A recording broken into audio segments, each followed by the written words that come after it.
بقائے وجود کائنات کے باقاعدہ اعلان کر غدیر کے میدان پر تکمیل دین کی سند کے ساتھ مکمل ہونا،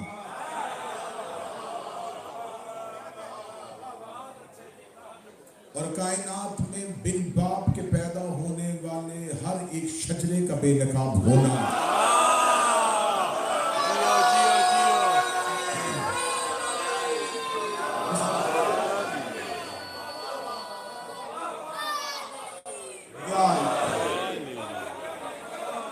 کائنات کی سب سے بڑی عید اکبر کا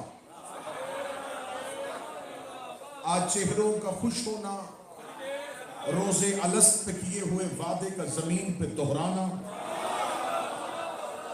تجدید عہد کرنے کے لیے یہاں پہ ہمارا مجتمع ہوگا، اس مختصر مجمع کا غدیر کے مجمع میں شامل ہونا،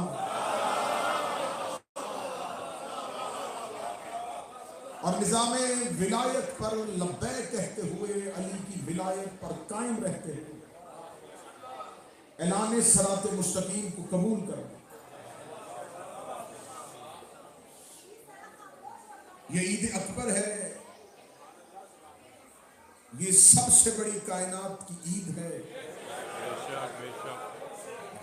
یہ وہ عید ہے جس کے لیے بندے کو قربانی کے مستحق، رمضان کے 30 روزوں کی شرط نہیں، خون کے طاہر ہونے کی شرط ہے۔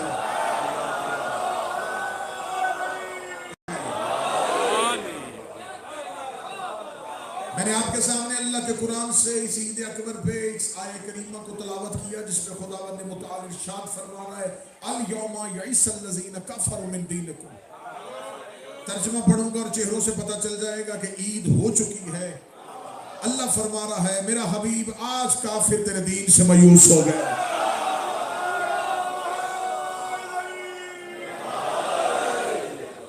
الیوم یئس الذین کفروا من دینکم کی آیت آج بھی قرآن میں موجود ہے، اور خدا جب بھی اپنے قرآن میں کسی لفظ کے ساتھ الف لام کا اضافہ کر دیتا ہے تو وہ مخصوصیت کا ہوتا ہے، عامیت کا نہیں ہوتا، اس پہ عمومیت کا اطلاق نہیں ہوتا۔ اگر خدا والفجر کہہ دیتا ہے تو پھر ہر فجر نہیں، وہ العصر کہہ دیتا ہے تو پھر ہر عصر نہیں، یہاں وہ کہہ رہے الیوم ایک خاص دن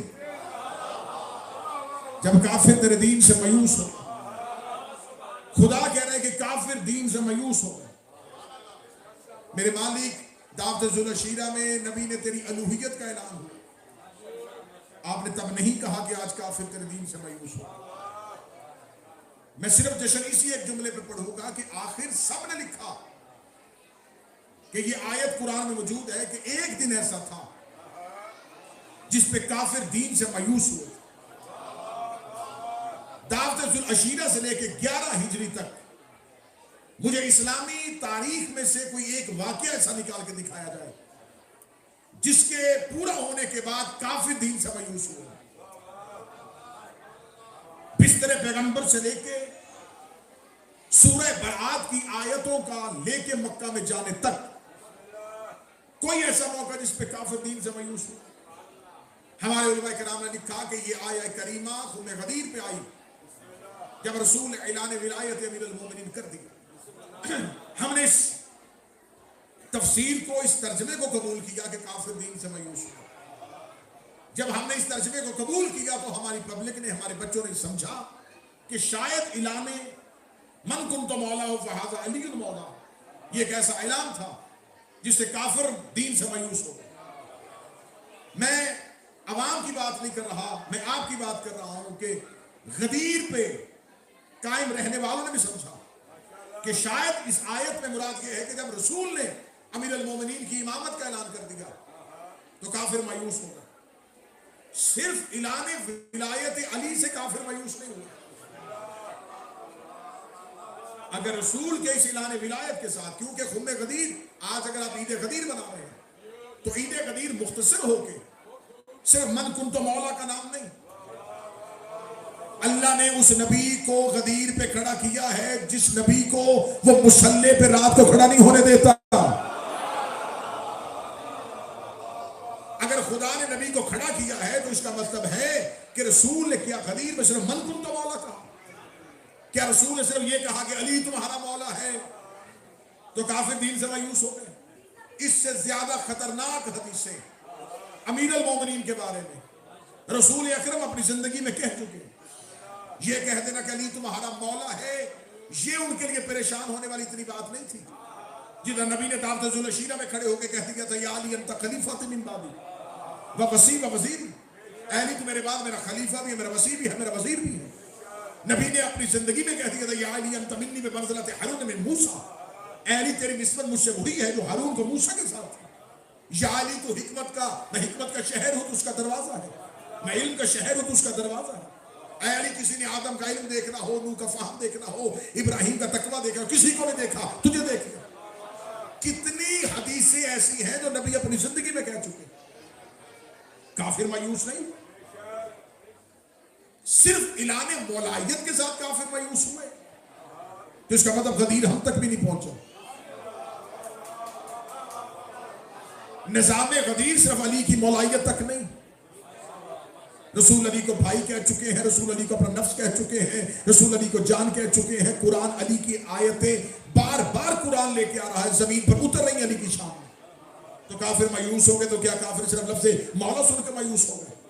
صرف لفظ مولا سن کے کافر مایوس ہوئے ہوتے تو آج تک لوگوں کو غدیر سے تکلیف نہ ہوتی. آج تک جو غدیر سے تکلیف ہے وہ لفظ مولا سے نہیں، لفظ مولائیت سے نہیں. اس کا مطلب ہے کہ رسول قوم غدیر میں کوئی اتنا بڑا اعلان کر کے گئے ہیں کہ وہاں پر موجود کافر، وہاں پر حاضر کافر اور اس کے بعد 1400 سال میں غائب کافر مسلسل غدیر سے مایوس ہو رہے ہیں، علی کی ولایت کے خطرے کو محسوس کر رہے ہیں. مجھے رب کعبہ کی قسم، آج کے دن کی قسم، غدیر صرف اور صرف اعلان ولایت امیر المومنین کے مختصر ترین اعلان کا نام نہیں ہے. رسول نے 3.5 گھنٹے پہلے خطبہ پڑھا، اس 3.5 گھنٹے میں اللہ کی حمد پڑھی، انبیاء ما سبق کی کہانیاں پڑھی، خدا کی ربوبیت کو بیان کیا، الوہیت کے نظام کو بیان کیا. پھر رسول نے اپنی بعثت کے مقصد کو بیان کیا. رسول نے اپنے آنے کے بعد اترنے والی نعمتوں کا تذکرہ کیا. رسول نے اپنے ساتھ اترنے والی قرآن کی آیتوں کا تذکرہ کیا. تذکرہ کرتے جا رہے تھے، مجمع سنتا جا رہا تھا. اس وقت تک کافر مایوس نہیں ہوا تھا. جب نبی اس جملے پر پہنچے کہ اللہ مولایا، اللہ تمہارا مولا ہے، سب نے کہا بلا، ہم گواہی دیتے ہیں. کافر ابھی بھی مایوس نہیں ہوا تھا. نبی نے کہا انا مولاکم، میں تمہارا مولا ہوں. سب نے کہا بلا، ہم یقین رکھتے ہیں. ابھی تک کافر مایوس نہیں ہوا تھا. نبی نے علی کا ہاتھ پکڑا، من کنت مولا ہو فعلی المولا، جس کا میں مولا ہوں اس کا یہ علی مولا ہے. یہ لفظ سن کے بھی کافر مایوس نہیں ہوا تھا، کیونکہ وہ علی کو بھائی سن چکے تھے، وہ علی کو لہو سن چکے تھے، وہ علی کو نبی کا جسم سن چکے تھے، وہ علی کو نبی کا نفس سن چکے تھے، وہ علی کو ایمان کی شرط سمجھ چکے تھے. وہ اتنا کچھ علی کے فضائل کا سن چکے تھے کہ لفظ مولا ان کے مایوس ہونے کے لیے کافی نہیں تھا. یہاں تک نبی کہتے تھے کافر کبھی مایوس نہ ہوتا. انہوں نے خیبر میں علی کے ہاتھ میں علم دیکھا تھا، انہوں نے خندق میں علی کو فاتح دیکھا تھا، انہوں نے بدر میں علی کو لڑتے ہوئے دیکھا تھا، انہوں نے احد میں اترتی تلوار دیکھی تھی. انہوں نے زندگی بھر علی کے فضائل اللہ سے بھی سنے تھے، مصطفیٰ سے بھی سنے تھے. کافر مایوس نہیں ہوئے تھے. ادھر نبی نے کہا من کنت مولا ہو فعلی المولا، جس کا میں مولا ہوں اس کا یہ علی مولا ہے. کافروں کی آنکھیں بھی کھلی تھی. یا نبی نے کہا اس کے بعد اس کا بیٹا حسن مولا ہے، اس کے بعد اس کا بھائی حسین مولا ہے، اس کے بعد اس کا بیٹا مولا ہے، اس کے بعد اس کا بیٹا مولا ہے، اور آخر میں وہ آئے گا جس کا نام میرے نام کے ساتھ ملتا ہوگا. غدیر علی کی ولایت کا نام نہیں، 12 کے چہرے سے نقاب اٹھانے.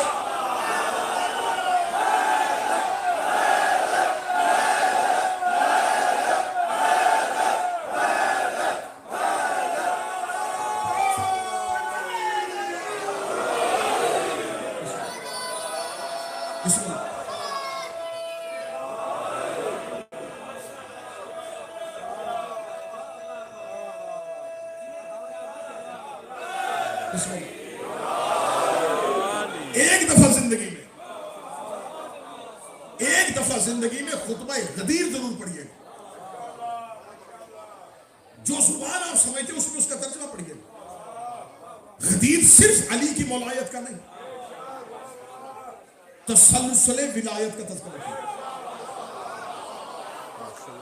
صرف ایک علی نہیں، اس لیے میرے مذہب میں سے ان 12 میں سے کسی ایک ہی ولایت کا بھی انکار.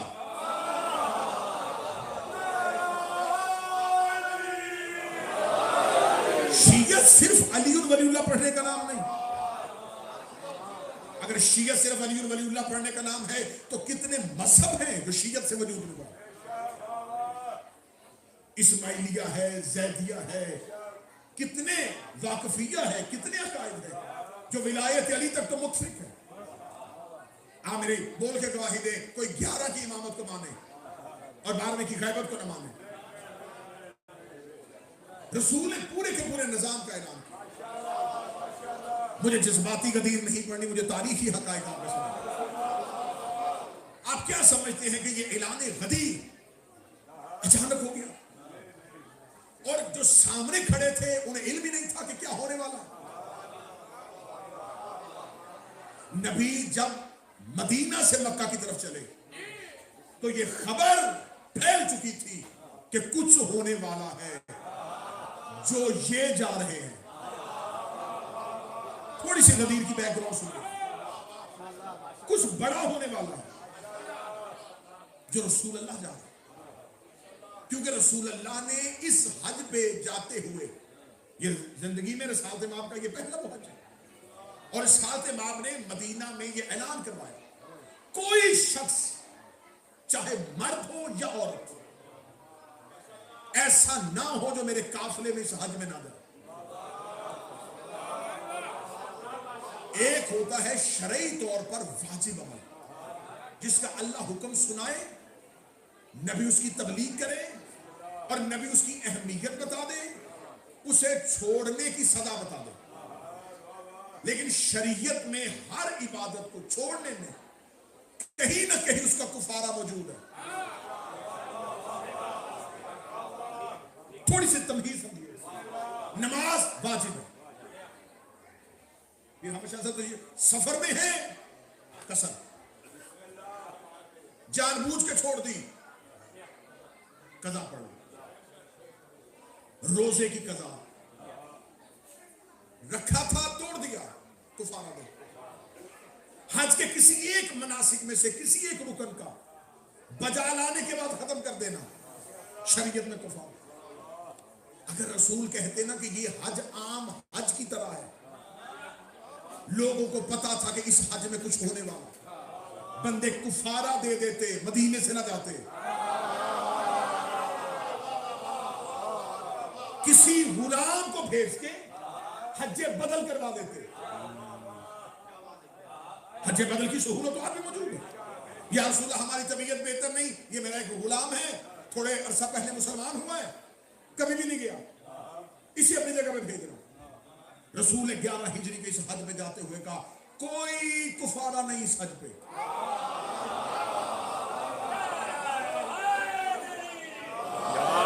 اہمیت غدیر سمجھ لیں گے تو پھر آپ کو پتا چلے گا کہ اس محل وقوع کا انتخاب کیوں تعین کیوں کیا گیا، یہ اعلان غدیر میں کیوں ہوا. جب سے زمین خلق ہوئی تب سے مقام خم غدیر کا انتخاب ہو چکا. کائنات کے سب سے بڑے آرکیٹیکچر میں اس زمین کو بنایا ہی علی کی ولایت کے لیے.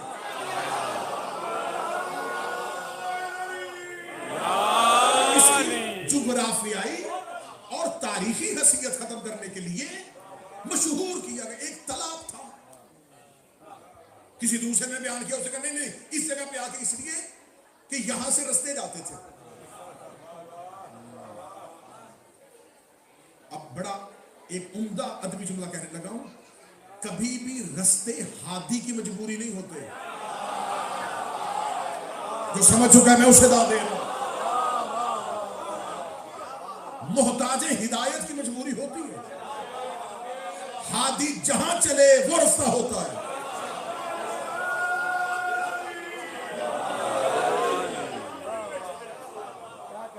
چوک تھا، چراہا تھا نہیں. جب سے زمین خلق ہوئی، کائنات کے ناظم الامور، کائنات کے سب سے بڑے مصور حقیقی نے اس زمین کو ڈیزائن اس طریقے سے کیا تھا کہ یہاں پر اگر کوئی کھڑا ہو کے تقریر کرے تو چاروں طرف سے دیکھا جائے.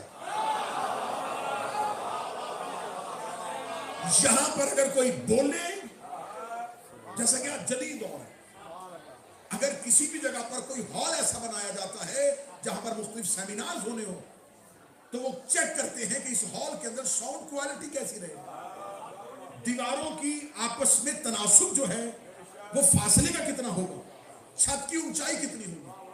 غدیر کے چوک کو، غدیر کے اس میدان کو اللہ نے اس طریقے سے ڈیزائن کیا کہ یہاں جو آواز دیتا تھا وہ چاروں طرف گونجتی تھی۔ اور اتنی ترقی ہونے کے باوجود آج بھی میرا مولا تمہیں لے جائے، غدیر کی اس جگہ کی اس اہمیت کو کم نہیں کیا گیا، ختم ہو ہی نہیں سکی۔ اللہ نے اسے بنایا ہی علی کی ولایت کے لیے۔ غدیر میں کچھ بھی حادثاتی طور پہ نہیں ہوا۔ رسول اللہ نے چلتے ہوئے حکم دیا کوئی ایسا نہ ہو، کوئی مرد، کوئی عورت، کوئی بوڑھا، یا رسول اللہ کوئی ضعیف ہے، فرمایا سواریوں میں بٹھاؤ۔ یہاں سے میں اہل سنت کی کتاب مسند احمد بن حنبل سے لے کے روایت پڑھ رہا ہوں، اس میں ہے کہ حضرت اسماء بنت امیس کہتی ہیں میرے ہاں بچے کی ولادت متوقع تھی اور قریب تھی۔ ان حالات میں، ایسے اوقات میں عورت کا سفر کرنا مکروہ ہے، تو میں نے نبی کو کنیز کے ذریعے پیغام بھیجا کہ یا رسول اللہ میں اس تکلیف میں ہوں۔ فرمایا تم پر بھی واجب ہے۔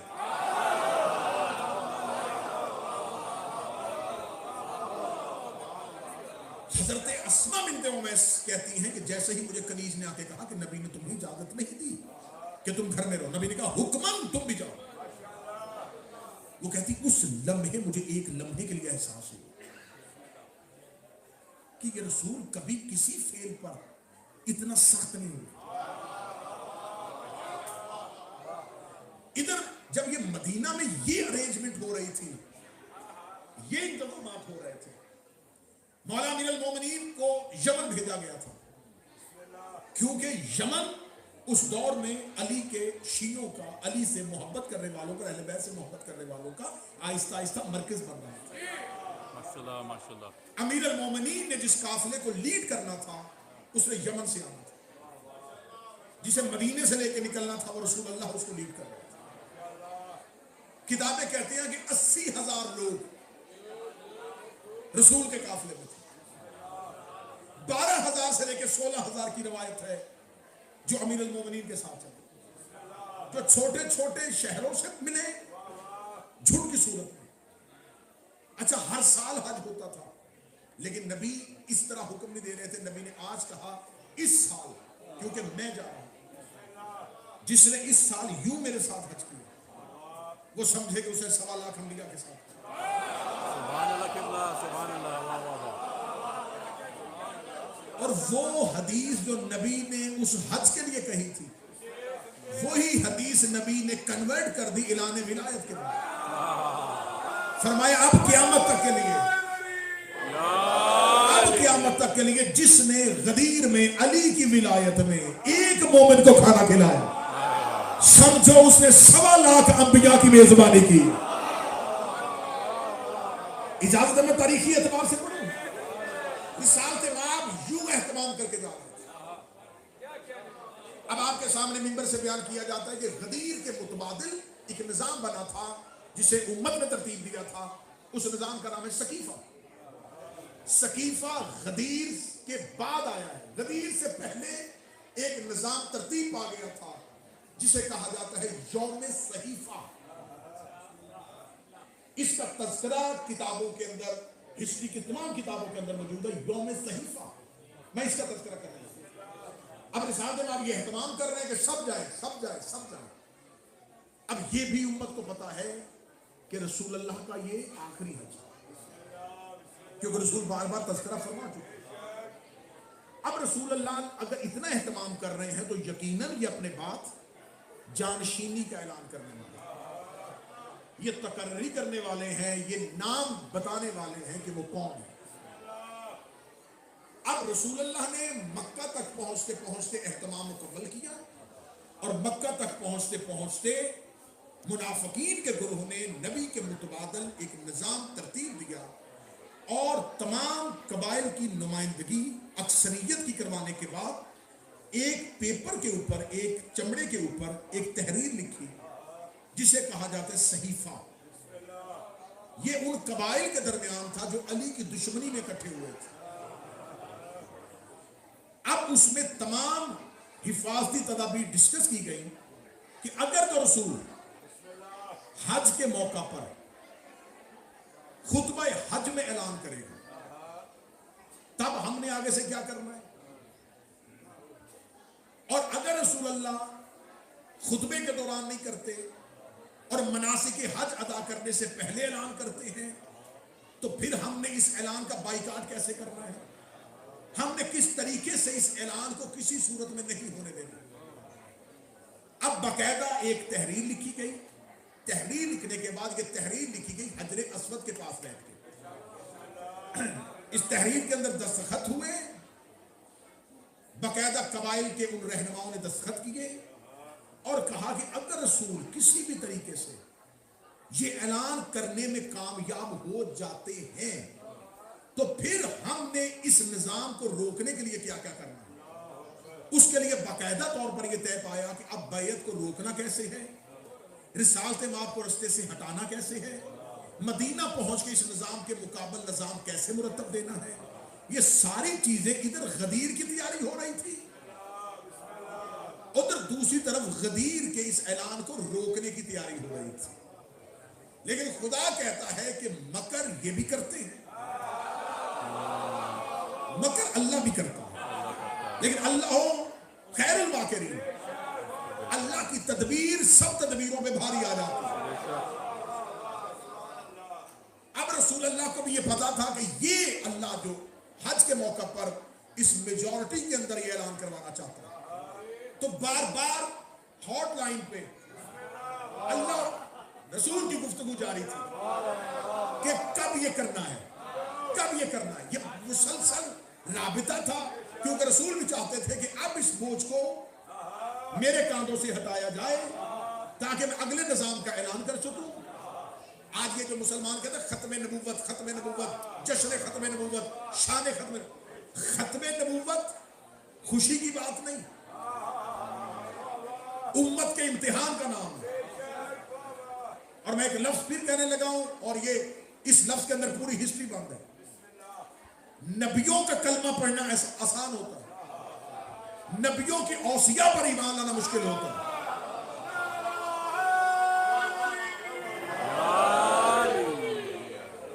اب ادھر یہ تیاری ہو رہی ہے اور ادھر یہ تیاری ہو رہی ہے. خدا نے کہا میرا حبیب وقت مقام تعین ہو چکا ہے, میں عین موقع پر تمہیں اس سے آگاہ کروں گا, تم نے اسے ظاہر کرنا ہے. رسالت امام مناسک حج میں جا لا رہے تھے اور امت بار بار نبی کو دیکھ رہی تھی کہ نبی کس موقع پر اعلان کرتے ہیں, کس موقع پر اعلان کرتے ہیں. مناسک حج مکمل ہوئے, خطبہ حج ہوا, رسول نے اعمال کی باتیں بتائیں, عبادات کی باتیں بتائیں, خطبہ حج مکمل ہو گیا. اگر رسول خطبہ حج میں علی کی ولایت کا اعلان کرتے تو آج مولوی کہہ دیتا جیسے رسول ہمسایوں کے حقوق بیان کر رہا تھا ویسے ہی علی کی ولایت کا بھی تذکرہ کر دیا, تو اہمیت ولایت ختم ہو جاتی ہے. لوگ کہتے ہیں نہیں یہ تو عام روزمرہ کے مسائل کی بات کر رہا تھا, رسول بتا رہا تھا مسافر کا حق کہنا ہونا چاہیے, رسول کہتا ہمسایوں کے حقوق کیسے ہونے چاہیے, اسی کے درمیان میں علی کا ذکر ہے. اللہ نے فرمایا نہ میرے محمد, عبادتوں کے درمیان علی کا ذکر نہ کرنا,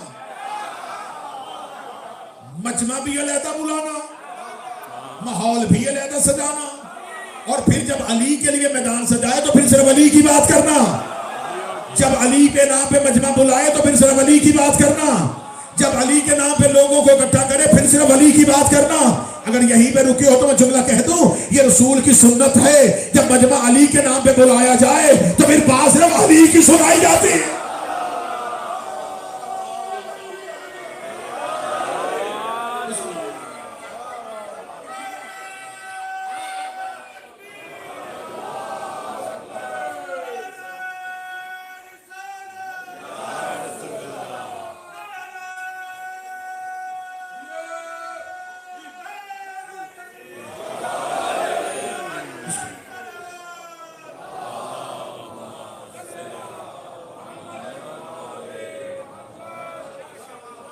میرا حبیب میں تجھے اوقات بھی بتاؤں گا، میں تمہیں مقام بھی بتاؤں گا۔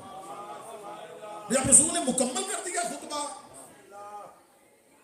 حج کے تمام مناسک ادا ہو چکے، تو منافقین ایک دوسرے سے پوچھنا شروع کیا، اعلان کیوں نہیں ہوا؟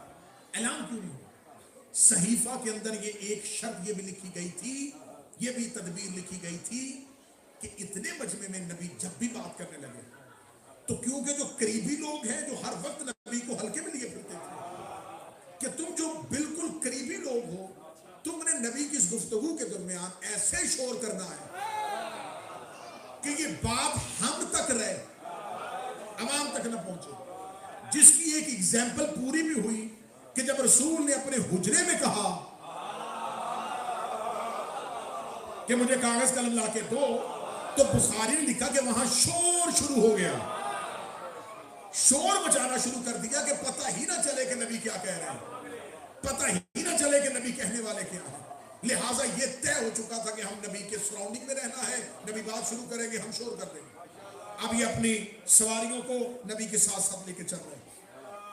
اب یہ سواریاں نبی کے ساتھ ساتھ آ رہی ہیں، بالکل نبی کو ہلکے میں لیا ہوا ہے کہ مدینے تک نبی کو پبلک کے ساتھ گفتگو کرنے سے روکنے کے لیے درمیان میں یہ حد ایسی بنا دے، بیریئر ایسا بنا دے کہ نبی میں اور عام پبلک کے درمیان فاصلہ رہے۔ جیسے ہی رسول وہاں سے چلتے ہوئے آ رہے ہیں، اب اللہ اور رسول کے درمیان اب نہیں، ابھی نہیں، اب نہیں، ابھی نہیں، اب۔ اور کتابیں کہتی ہیں کہ نبی کے سواری کی مہار دکھنے میں ابو ذر کے ہاتھ میں تھی، حقیقت میں جبریل کے ہاتھ میں تھی۔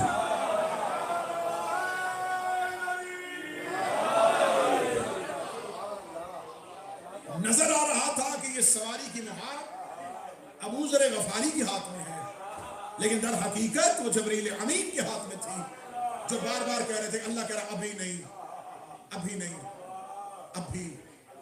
اور وہ جو ارد گرد تھے، وہ جو بالکل ہلکے میں لگے ہوئے تھے، نبی بار بار جبریل سے کہہ رہے تھے کہ اللہ سے کہے ان کی تدبیر، کیونکہ میں دلوں کے حال جانتا ہوں، مجھے خبر ہے کہ یہ مجھے تقریر نہیں کرنے دیں گے، یہ میری تقریر کو روکیں گے، یہ میری تقریر کو نہیں ہونے دیں گے۔ جیسے ہی وہ مقام آیا جس کا تعین ہو چکا تھا، جس کے لیے غدیر کا انتخاب ہوا تھا، جس کے لیے زمین کے اس حصے کو بنایا گیا تھا، جس میں خلقت ہوئی تھی اس جگہ کی، جہاں پہ نبی کی سواری کے قدم آنے تھے، یا جبریل امین نے مہار کو چھوڑا، مہار کو چھوڑ کے جبریل کا نورانی بدن تھر تھر کانپا، آواز محمد آئی، اے جبریل امین اب کیا ہوا ہے؟ فرمایا، وہ کہہ رہا، یا ایھا الرسول بلغ ما انزل علیک، اے میرا رسول تجھے یہی اسی وقت وہ پہنچانا پڑے گا، وَإِن لَمْ تَفْعَلْ فَمَا بلغت رسالتہ، اور اگر تو نے ابھی نہ پہنچایا تو تو نے رسالت کا کوئی کام نہ کیا۔ نبی نے کہا کہ وہی ڈر ہے جو دائیں بائیں چل رہا ہے، آواز خدا کر واللہ یعصمک من الناس، اللہ تمہیں انسانوں کے شر سے بچائے گا۔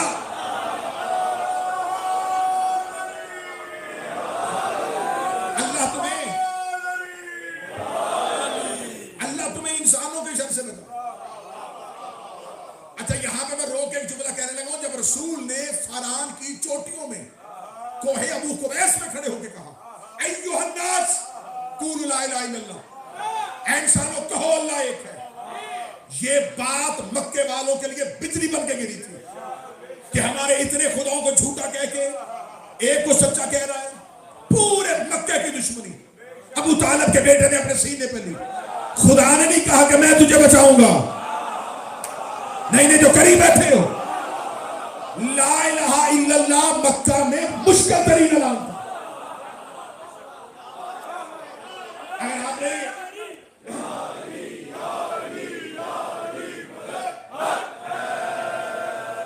یہ تھی میرے نبی کی بہادری، یہ ہے شجاعت محمدی۔ اگر آپ نے اس بات کا کبھی ایک ایکسپیرینس کرنا ہو، کوئی ایکسپیریمنٹ کرنا ہو، تو جہاں کسی ایک جعلی پیر کے سارے مرید بیٹھے ہو، وہاں ان کے درمیان کھڑے ہو کے کہنا تمہارا پیر جھوٹا ہے۔ مکہ میں سینٹر میں کھڑے ہو کے کون کہتا میرا نبی لڑتا نہیں تھا؟ جس کی گود میں پلنے والے کو لوگ علی کہتے ہیں۔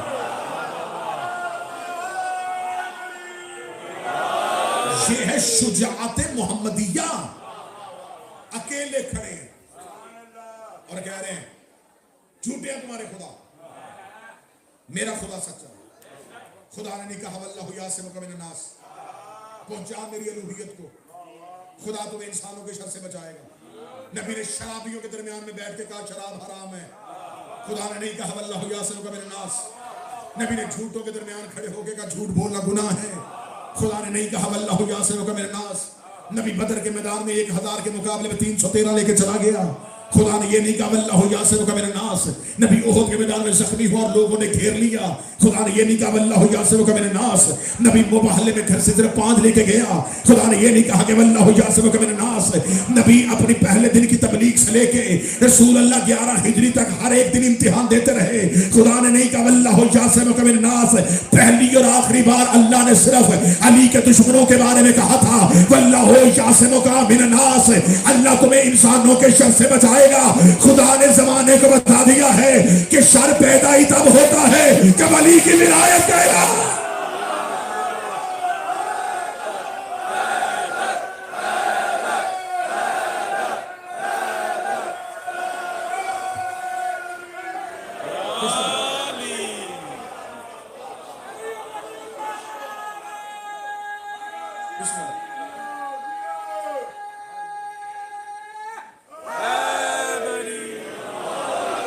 شریروں کو الوہیت سے خطرہ نہیں,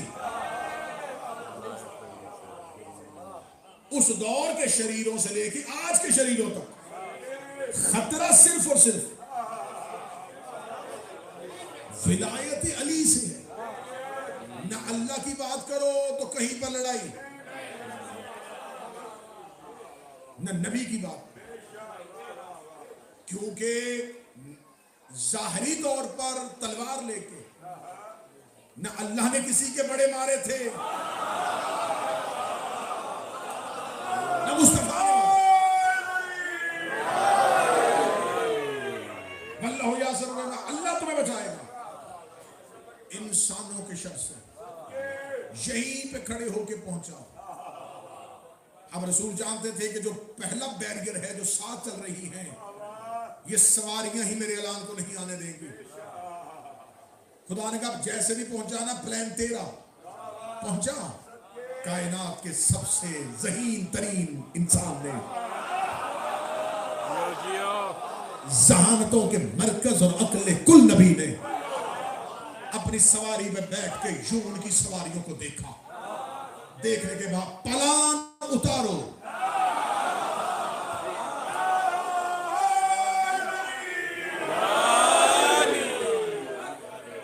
رسول نے اپنے آپ کو, کیونکہ یہ عالم اسباب ہے, یہاں نبی نے معجزے سے اللہ نہیں منوایا,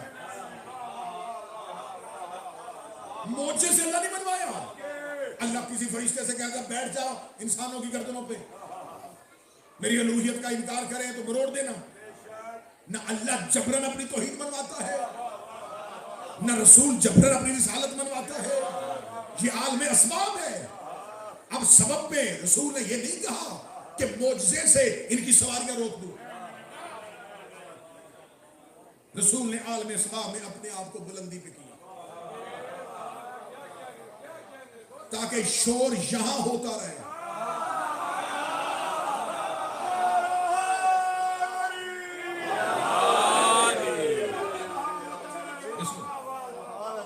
ساؤنڈ کوالٹی جیسے جیسے فریکوینسی اونچائی پہ جائے گی بہتر ہوگی اور گونجے گی. اور خدا نے لفظ بلغ کہا تھا, اتنا بار بار پہنچا. اور یقین کیجئے میں پوری ذمہ داری کے ساتھ کہہ رہا ہوں, لفظ نہیں ابھی تک میں نے خطابت کا استعمال کیا, ہسٹوریکل فیکٹس بیان کر رہا ہوں. کہتے ہیں کہ رسول اللہ کی اس آواز میں جیسے ہی رسول نے اعلان ولایت کیا, خدا نے فضا کے اندر ایک ایسا ایکو سسٹم بنایا کہ لفظ مولا بار بار گونجنا شروع ہو گیا.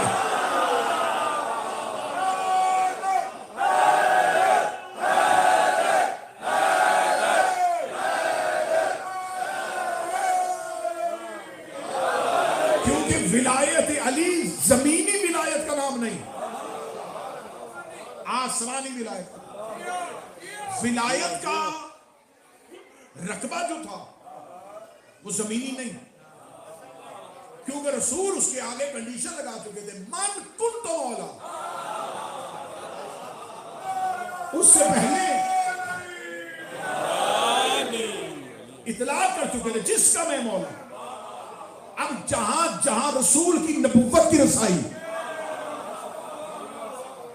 وہاں تک علی کی مولائیت کی رسائی، اور رسول نے یہ رسائی اپنے تک بھی نہیں رکھی، فرمایا اللہ مولایا،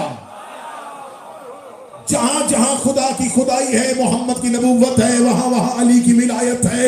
علی کی ولایت کا اعلان رسول نے تیسری ڈگری پہ کیا، سب سے پہلے بتایا اللہ مولایا، اللہ میرا مولا ہے، انا مولا کم، میں تمہارا مولا ہوں، من کنت مولا ہوں فعلی مولا، جس کا میں مولا ہوں اس کا علی مولا ہے۔ اس کا مطلب ہے کہ مولائیت کا اعلان توحید سے شروع کیا، علی تک لے کے آئے، ولایت کو اللہ سے شروع کیا، علی تک لے کے آئے۔ اب سروں پہ قرآن رکھے علماء کرام سے پوچھو تو یہ کہنا شروع کر دیتے ہیں یہ تو 18 ذی الحج، یہ تو 18 ذی الحج شیعہ کسی صحابی کے مرنے کی خوشی مناتے ہیں، ہمیں کسی کے مرنے کی اتنی کوئی خوشی نہیں ہے، نہ ہمیں اس کے جینے کی کوئی خوشی تھی، نہ ہمیں کسی مرنے کی خوشی ہے۔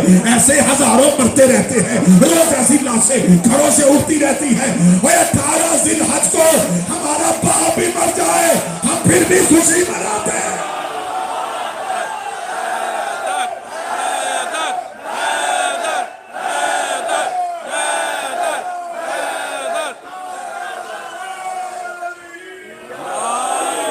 بہانے ڈھونڈتے ہیں کسی کو معتبر کرنے کے، یقین کریں یہ اتنی گہری سازش ہے کہ ویسے تو کچھ شخصیات، کچھ پرسنالٹیز ایسی ہیں جن کو معتبر کیا نہیں جا سکتا، ہمارے کسی نہ کسی دن کو اٹھاتے ہیں، اس دن کے ساتھ اس کو جوڑ دیتے کہ اس دن کی وجہ سے یہ بھی مشہور ہو جائے۔ اچھا تو پھر ٹھیک ہے، میں مانچسٹر الرضا میں کیونکہ شیعہ قوم کی یہ نمائندگی اسی نوکر کے حصے میں آئی ہے تو یہ حق میں ادا کر دیتا ہوں۔ بھائی آپ کیا چاہتے ہیں، ہم غدیر نہ منائیں؟ کیا کریں؟ آپ شہادت منوانا چاہتے ہیں؟ ٹھیک ہے، ہمیں تو شہادت منانے کے بڑے طریقے آتے ہیں۔ آپ ایسے کریں، آپ غدیر میں ہمارے جشن میں نہ آیا کریں، آپ اپنی مسجدوں میں اس دن یوم شہادت منائیں، لیکن شہادت کا پورا واقعہ سنائیں۔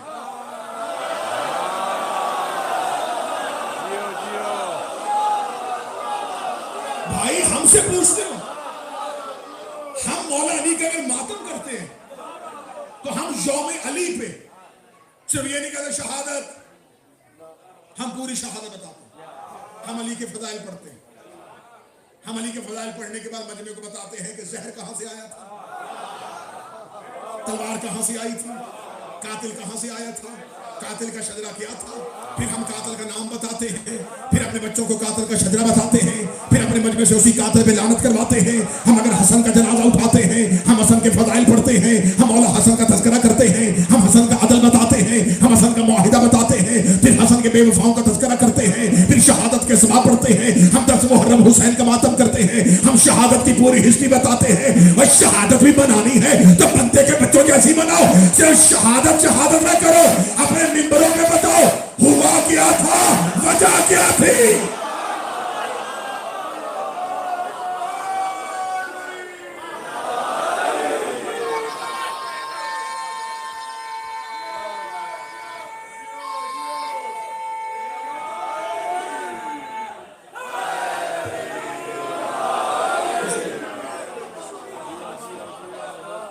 وجہ کیا تھی، موت کی وجہ بنی کیا،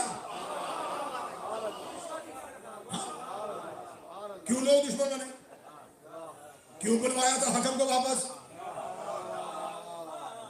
کیوں رسول کے مدینے سے نکالے ہوئے کو واپس بلایا، کیوں گورنریاں شرابیوں کو دی،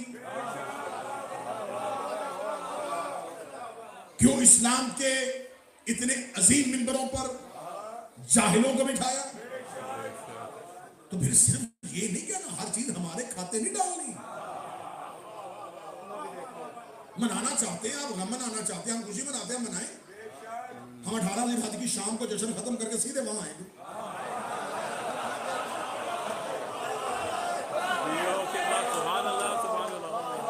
ہم جلوس میں شامل ہو جائیں گے، لیکن شہادت پھر ویسی منانی جیسے ہم مناتے ہیں۔ 22 رجب کو منانی ہے، 22 والی ڈیٹ بھی آپ لے لیں، 18 ذی الحج والی ڈیٹ لینا چاہتے ہیں 18 ذی الحج والی ڈیٹ، لیکن منائیں ویسے جیسے ہم مناتے ہیں۔ یہ واحد قوم ہے جو درخواست دیتی ہے کہ ہمیں بازار میں آنے دو۔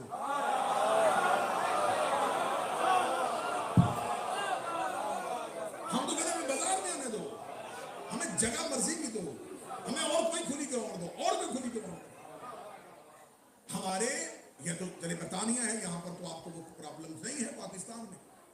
ہماری امام بارگاہوں کے باہر کھڑے ہوئے ہمارے شیعہ نوجوان جسموں کی تلاشیاں لیتے ہیں، عقیدوں کی نہیں۔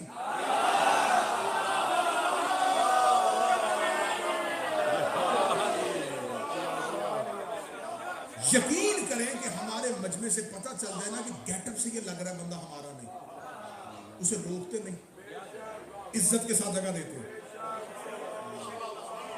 بعض اوقات میں خود ممبر پہ بیٹھا ہوں، میں پڑھ رہا ہوں تو مجھے پتہ چل جاتا ہے یار یہ تو میں لوگوں سے کہتا ہوں یہ مولانا پیچھے بیٹھے انہیں ذرا آگے آگے۔ ہمارے یہاں کوئی مذہبی تعصب ہے ہی نہیں۔ اگر آپ 18 ذی الحج ایسے منانا چاہتے ہو تو پھر ایسے منائیں، بس اتنا کریں کہ ولادت منانی ہے وہ ڈیٹیں آپ بتا دیں، ہم اپنے کیلنڈر سے مائنس کرتے ہیں۔ ہمارے پاس تو پہلے بہت زیادہ تاریخیں ہیں بھائی۔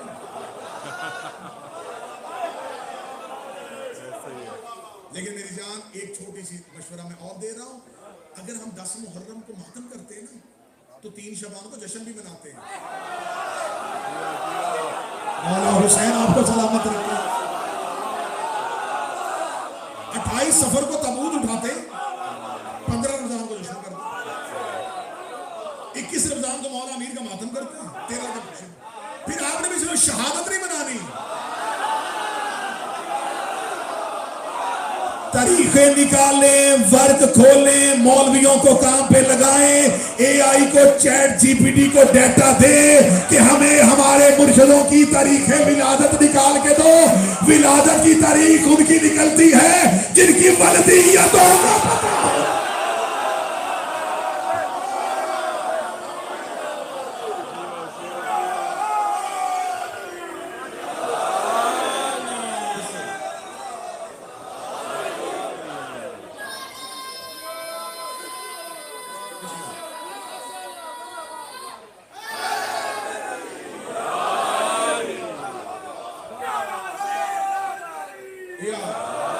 ختم کر رہا ہوں کیونکہ وقت نماز قریب ہو گیا اور موضوع طویل ہو رہا ہے۔ الیوم یئس الذین کفروا من دینکم، ادھر نبی نے علی کی ولایت کا اعلان کیا۔ فرمایا آج ہم نے دین کو مکمل کر دیا، آج نعمتوں کو ہم نے تمام کر دیا، آج اللہ اپنے دین پہ راضی ہو گیا۔ دین بھی اللہ کا تھا اور اللہ ناراض تھا کیونکہ اس دین میں علی نہیں تھا۔ اس جملے پہ روکو گے تو میں اسی جملے پہ روک دوں گا، جیسے ذاکرین کہتے ہیں نا میرا ٹیپ کا جملہ آ گیا ہے، میرا ٹیپ کا شعر آ گیا ہے، اسی جملے پہ بولو گے تو میں اسی میں جشن تمام کر دوں گا۔ خدا نے قرآن میں کہا ہے کہ آج اللہ اسلام میں دین پہ راضی ہو گیا ہے، اللہ دین پہ راضی ہو گیا ہے۔ اس کا مطلب ہے دین حضرت آدم کی خلافت کے اعلان سے شروع ہوا تھا اور خم غدیر پہ نبی کے طواف تک آیا۔ اللہ اس دین پہ مکمل راضی نہیں تھا کیونکہ اس دین میں پریکٹیکلی علی کی ولایت کا اعلان نہیں ہوا تھا۔ خدا نے کہا بے شک آدم کے دل میں علی تھا، نوح کے سفینے میں علی تھا، ابراہیم کی زبان پہ علی تھا، سلیمان کے تخت پہ علی تھا، نبی کے آنکھوں میں علی تھا، میدان میں علی تھا، لیکن باقاعدہ علی سنایا نہیں گیا تھا۔ اللہ علی کے معاملے میں اتنا سخت ہے کہ جب تک علی کی گواہی بول کے نہ دی جائے اللہ نہ راضی ہوتا ہے نہ کسی کو رضی اللہ ہو۔